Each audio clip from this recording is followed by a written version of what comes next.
Welkom terug by Goeiemôre, Good Morning. Karlien van Jaarsveld moes al lankal vrede maak met die feit dat haar lewe voorblad nuus haal en dat vreemdelinge oor die intiemste dele van haar private lewe skryf. Maar in haar nuwe boek, Riviere in die Wildernis, neem sy beheer van die narratief en vertel sy haar storie in haar eie woorde en sy los niks uit nie. Karlien sluit nou by ons aan op Goeiemôre, Good Morning.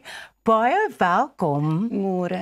Ek wil net vir jou sê, kyk hoe lyk my boek eerstens. It's amazing. Well done. Baie dankie. Well done. Hierdie is met soveel detail en deernis en oophartigheid geskryf. Jy het 'n fantastiese job gedoen met hierdie boek. So well done. Ek waardeer dit.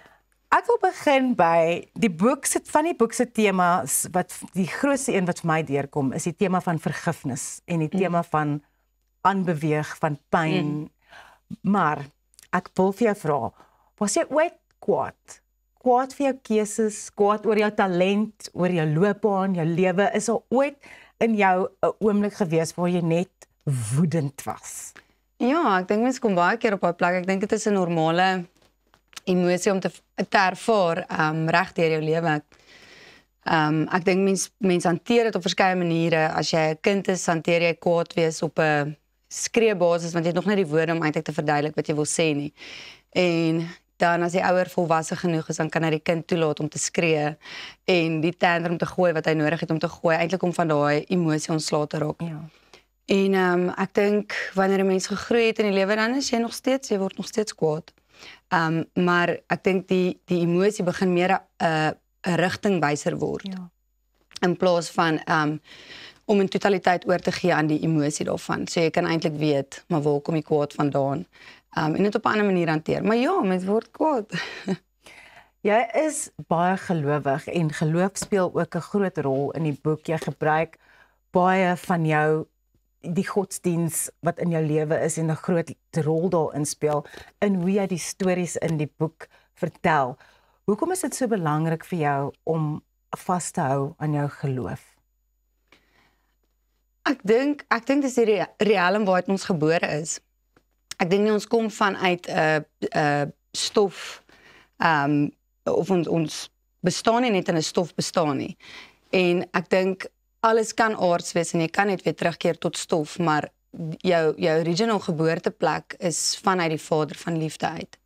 En ek dink om dit te kan onthou en om dit te kan erken en onthou jy iets van jouself en jou ware wese. Anders sal dit alles wees, Salomo het daar geskryf wat hy sê, alles is 'n gejaag na wind, of alles kom net weer tot stof. En dit is vir my definitief so, as jy nie jou identiteit kan onthou vanuit 'n voortyd uit nie, 'n tyd voor tyd bestaan het nie, want dit is waaruit ons waarlik gebore is.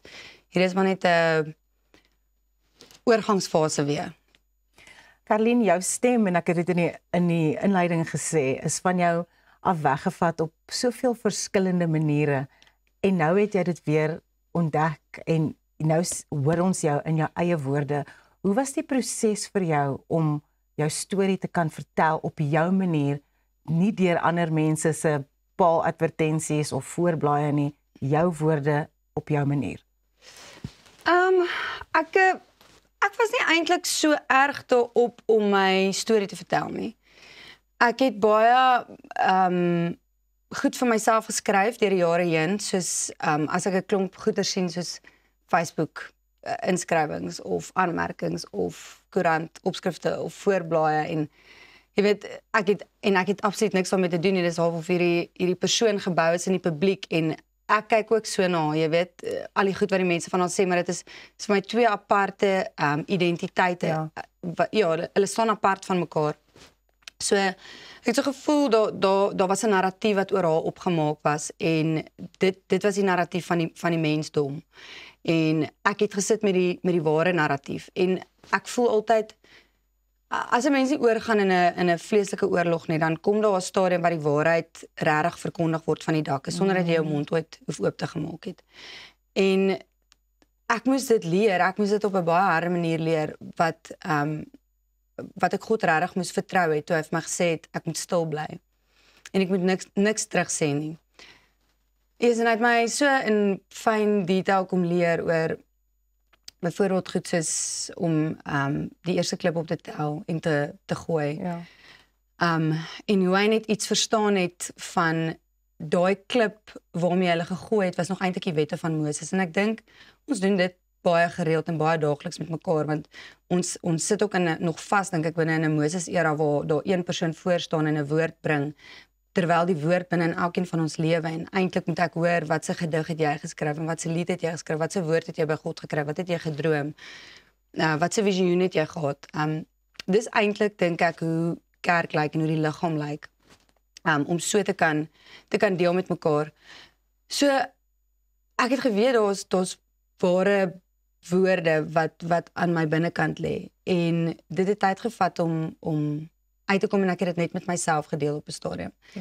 Ja, en toe is ek eintlik gevra om hierdie boek te skryf, en toe het ek al hierdie goeders bymekaar gemaak oor die jare heen, en toe het ek gevoel, ek het die hele tyd vir God gevra of is dit wat ek moet doen, en ek verstaan toe dis die regte tyd vir dit, want daar's geen kwaad nie, daar's geen woede nie, daar's nie 'n plek van maliciousness of onvolwassenheid waarmee ek het betree om te sê, jy sê, ek wil so graag iemand net terugkry oor wat hulle nou gesê het, jy weet, of gedoen het. Of wat ook net 'n menslike reaksie is, né? Dat mens net wil terugveg en jy wil maar ek sê weer, ek dink dis daai twee verskeie identiteite waarna jy kan staan. Jy kan of vreeslik reageer en dan rig jy skade aan, maar as jy vanuit jou geestelike identiteit iets kan verstaan en daaruit praat of daaruit skryf, dan is dit tot stigting van 'n klomp mense. Ja, dit is soos wat jy in die boek skryf, daar is altyd twee dinge in alles en dit kom so sterk voor.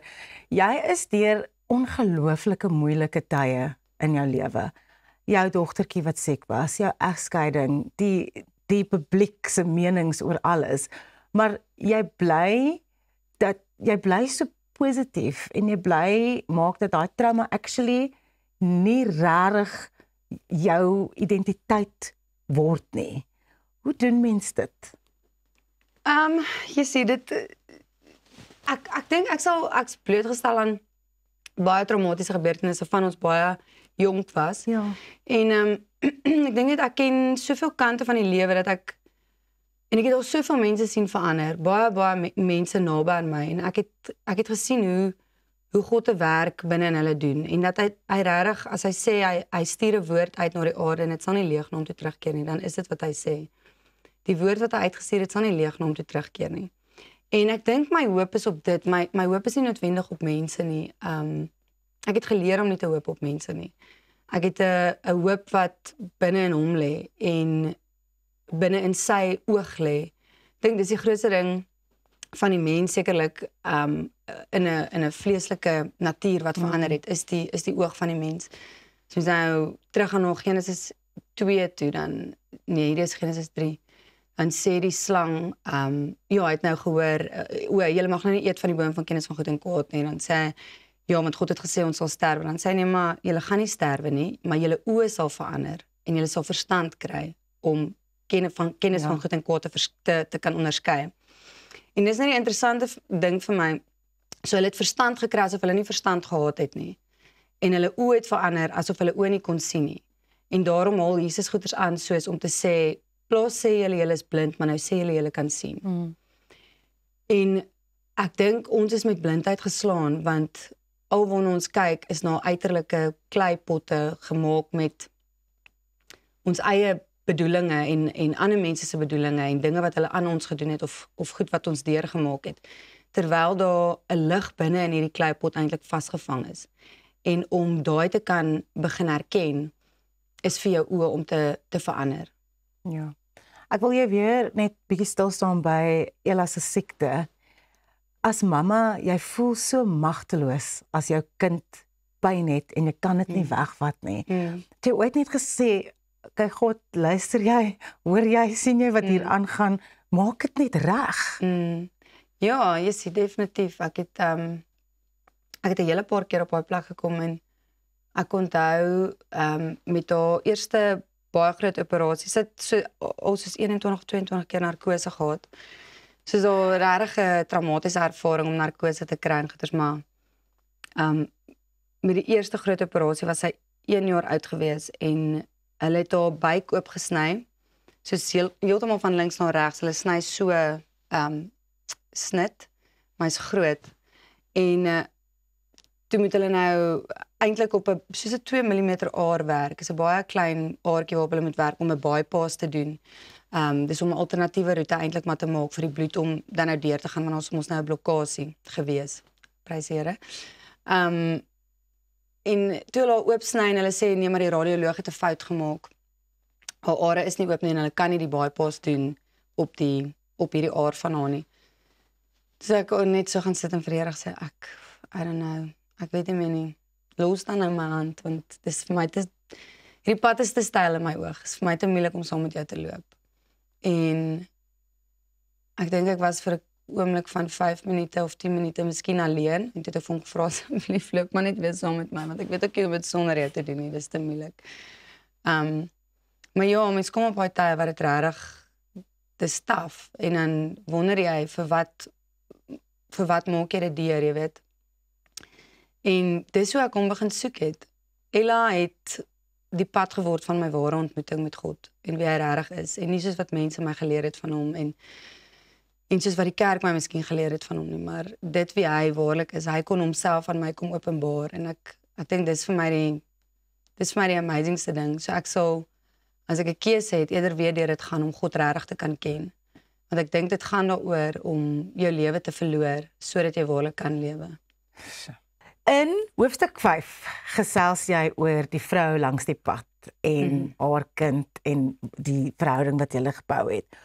Hoe vertrou jy nog mense na alles waardeur jy is? En ook, hoe is dit moontlik vir jou om ander se pyn raak te sien en te probeer uithelp sonder om 'n dommer te word, dat dit sommer alles op jou net begin swaar raak? Ja, kyk, ek dink as 'n mens 'n empath is dit nogal baie moeilik om afstand te doen van die emosie wat ander mense dra. Ja. Maar byvoorbeeld ek het soos 'n regtig baie diep passie vir kinders en child abuse en sulke goeie. So is baie aande sal ek regtig in my bed lê en soos iets wat my oorval wat ek net huil oor kinders wat ek nie ken nie. En my man weet dit al, so hy sommer my rug vry om sê, okay.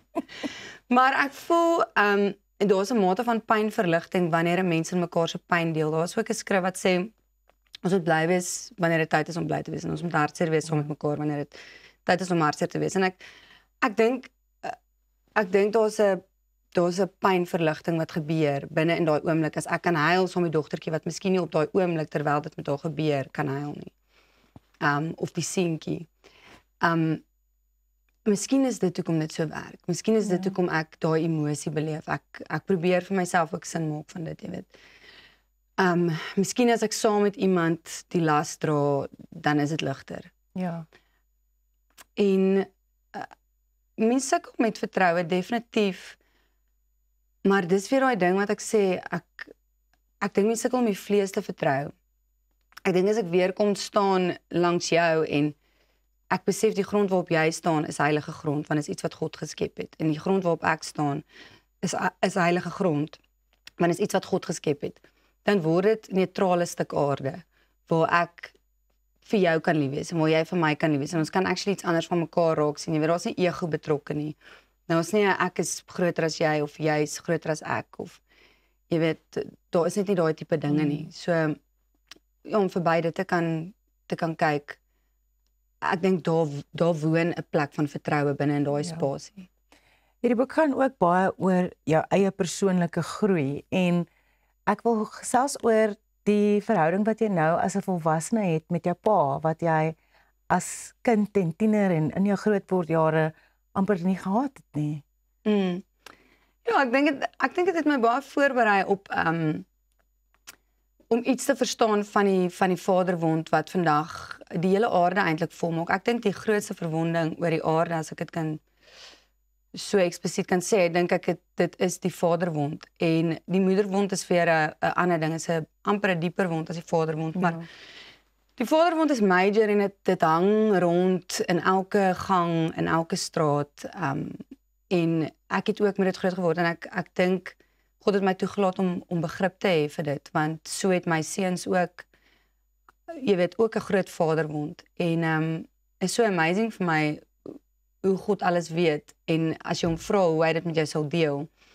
Want toe ek swanger is met die tweeling, toe sê hy vir my eersgeborene se naam moet Elia wees, die een wat eerste uitkom. Ja. En ek het toe gesoek oor Elia en ek sien toe die laaste boek in die Bybel is Maleagi.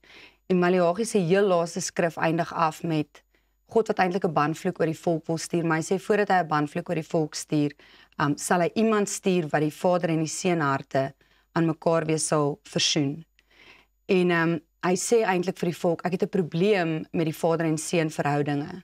Daar's 'n probleem met hoe die Vader na die Seun kyk en hoe die Seun na die Vader kyk. En daarna bly God vir iets soos 400 jaar stil wat hy met niemand praat nie. Daar's geen gerugte, niks van iets wat God gesê het nie. En dan die eerste een wat hy sê Elia sal eers moet kom.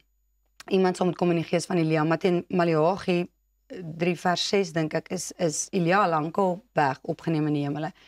Dan breek die heel eerste skrif in die Eerste Testament aan, dan sê dit in die Nuwe Testament, dan sê dit 'n stem in die woestyn wat kom en hy kom om die Vader en die Seun harte te versoen. En dis Elia wat kom, maar sy naam is Johannes die Doper. Maar dit is interessant want mense gaan nou sê ek praat van reïnkarnasie en goeders, maar dis regtig so in die Bybel geskryf, ek maak nie goed op nie. Jesus sê dan later vir hulle, want hulle sê ja nee, maar Elia moet eers kom, en sê ek sê vir julle Elia het al gekom. Hy is Johannes wat gekom het. So Johannes die Doper en Elia se mantel lyk verskriklik baie dieselfde. In die fisiese ook, hulle dra 'n mantel van kameelhare, eet heuning. Hulle dra leergord, hulle stap in die woestyn. Baie dieselfde ding wat hulle albei gedoen het. En Elia het gekom om die Seun en Vader harte te versoen. En so het Johannes die Doper dieselfde ding gedoen. En so het God my Elia geroep om iets te verstaan van die verbrokkeling van 'n vader en seun verhouding, want hoe kan jy versoen as daar nie eers verbrokkeling was nie, of as daar nie eers 'n seerplek was nie. So dis die ding wat ek dink mense moet verstaan, die wonde wat jy opdoen op die aarde is vir jou terugherstel na jou ware identiteit en na dit wie jy geroep is op die aarde om te wees. So elkeen van ons kom herstel eintlik iets binne die bruid. En as jy stap binne in jou roeping en Elia stap binne in sy roeping en ek stap binne myne, so herstel die bruid en so kom 'n nuwe hemel en 'n aarde. So word ons almal opnuut gebore.